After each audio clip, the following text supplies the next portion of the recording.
another nice day out at the range here. I've got the universal speed loader. You don't even have to touch the bullets. We're going to see how long it takes to load 5 Glock 17 magazines. Let's go. The first thing we're going to do is put the magazine into the base. You want to hear that click. We just run it straight up the tray.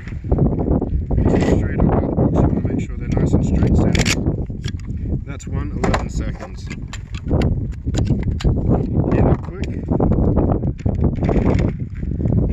Make sure they're standing up nice straight.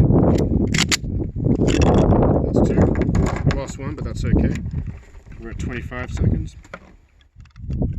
Make sure the magazine goes in nice and firm.